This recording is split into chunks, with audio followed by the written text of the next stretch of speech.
Hey guys, and welcome back to Tarot Page Philippines. So, this video gawin natin ang weekly horoscope para po sa may mga Sun, Moon, at Rising na Aries for April 27 to May 3. So, kung bago po kayo, subscribe, like, and share. Kung hindi mo alam yung Sun, Moon, at Rising mo, sa dulo ng video may link para mapanood mo. Readings are for guidance purposes, so use your free will wisely. For private readings and spell works po, you can message me for face-to-face reading Friday till Sunday. Nasa May Gulay po tayo sa Session Road. And if you want to support us, ayan, just click po yung join or yung thanks button sa baba. So your cards, Aries, are Fork in the Road, ito, a leg up, come to the edge, and also chaos and conflict. And we have here round and round, treasure island, and orphan. Now, ang deities mo is si Juno at si Mercury. So, this is a progressive reading. So, ma-experience mo to from the week na minention natin. Magpa-pass through siya hanggang at least in the next three more weeks. Kumbaga, mararanasan mo pa to. So, ano ba na-expect natin? So we have here una is the fork in the road. Literal, kailangan, meron kang mga decisions na kailangan gawin. May mga bagay na kailangan kang pagpilian. Now, medyo hindi ganon magiging maganda yung mga pagpipilian mo. Kumbaga, medyo mapupunta ka sa situation na kung saan mamimili ka, itatawag natin, choosing the lesser evil. Yung kung saan, sabihin natin, parehong hindi maganda yung pwedeng maging result. Pero, mas pipiliin mo yung decision na kung saan hindi masyadong pangit yung kakalabasan. Talagang may ipit ka doon. And this is a decision na, or hindi lang isa to eh. So, it could be more, depende do sa aspect ng life mo, kung saan to nagpo-fall, and kung nasaan yung first house mo. And andito din anong sign ng first house mo pala in your birth chart. Now, another thing na nakikita ko dito with the fork in the road is that may mga moments na people will convince you na hindi ito yung gawin mo, ito yung piliin mo, ito yung kunin mo. Don't listen agad. Huwag mong hayaan yung fire nature mo na mag-push na sige, lalaban ko to, ito yung pipiliin ko, ganito yung gagawin ko. Kasi etong decisions na to will require more information. Kumbaga, huwag mong i-constrain yung sarili mo na sa isang tao ka lang hihingi ng advice because it is a crucial and important decision for your life.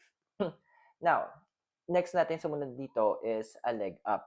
Okay, so again, hihingi ka nga ng mga advices, diba? You will be asking for information about other people. Ayan. So, this card is actually advising na maging partial kang manghingi ng mga information. Parang ganito, huwag mong ilagay yung hope mo na yung isang taong to, siya lang yung hihingian mo ng advice. It's time that you seek advices from other people. Kumbaga, yun yung gagawin mo and then you're going to weigh kung ano yung nakikita mo na magiging magandang kakalabasan. Kasi the card is also advising na yung decision sa gagawin mo, hindi lang ikaw yung maapektuhan. There will be several people around you who will also feel the effect.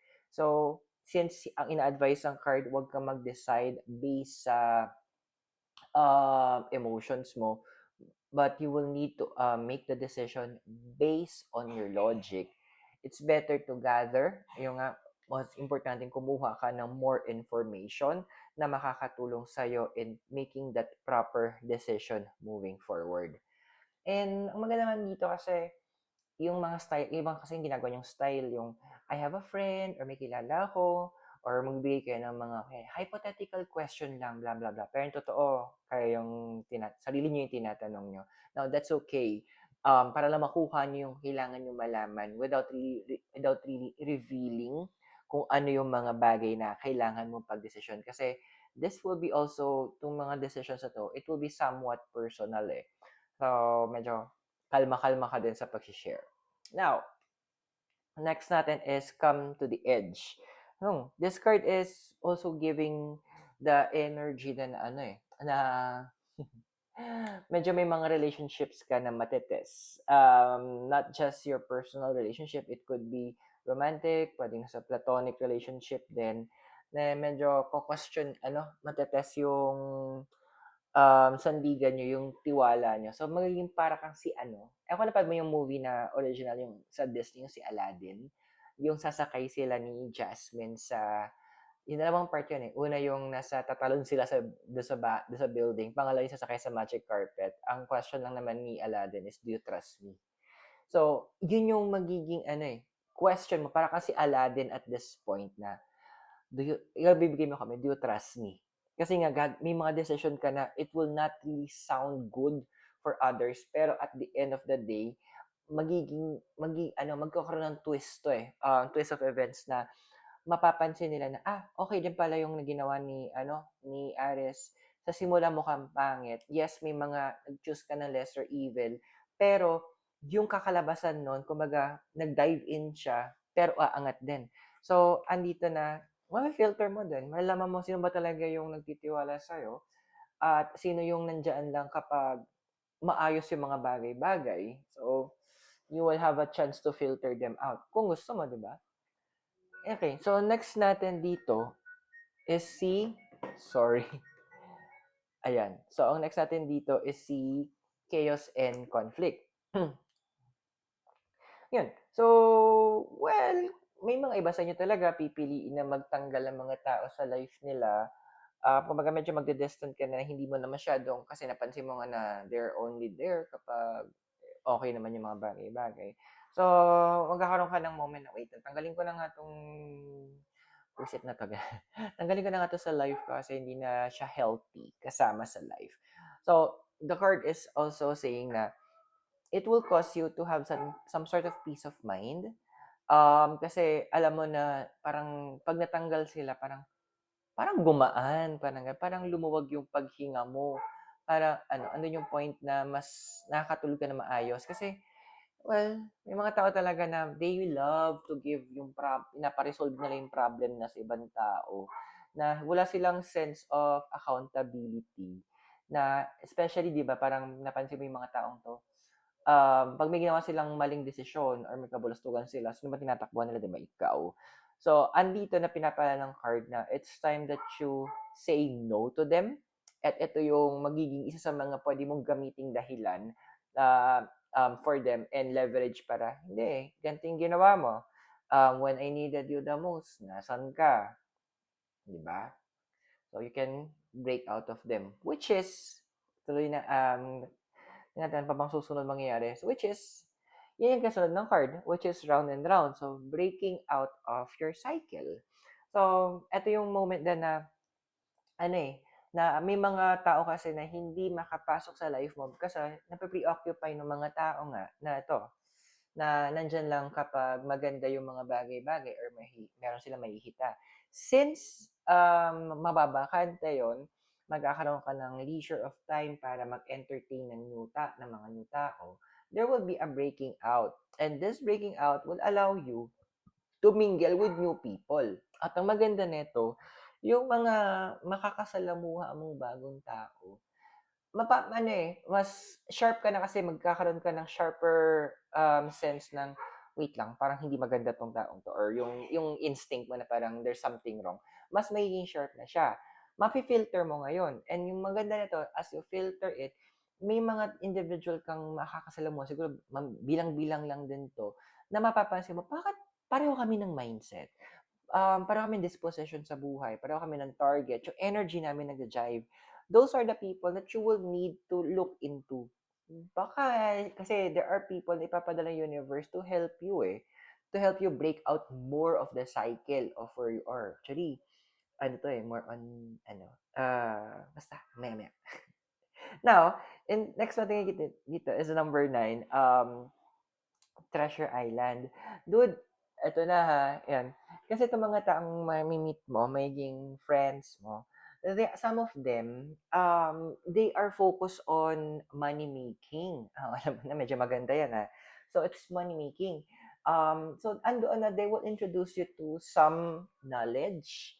Mag-open sila sa'yo ng mga ideas na parang pwede mong i-take advantage. Again, proceed with caution pa rin tayo, ha? Kasi, although sabi natin nag-work sa kanila, hindi ibig sabihin mag-work sa'yo because magkaiba yung um, approach nyo. So, the Treasure Island, sinasabi dito na you need to also double check. If you need to say, wait lang, pag-isipan ko or wag muna, tapos mag-research ka, do it. Kasi, doon yung filtering mo. Meron pa rin kasi mga kasulpot na, or mga kaligtas dito na, sabihin natin na medyo magta-take advantage. Pero, of course, with your experience na, mafi-filter out mo na. So, yun lang yung wag kang gagawa. Babalik tayo sa first card mo. Don't do major decisions based on your emotions. And here we have is the orphan. So, number 5.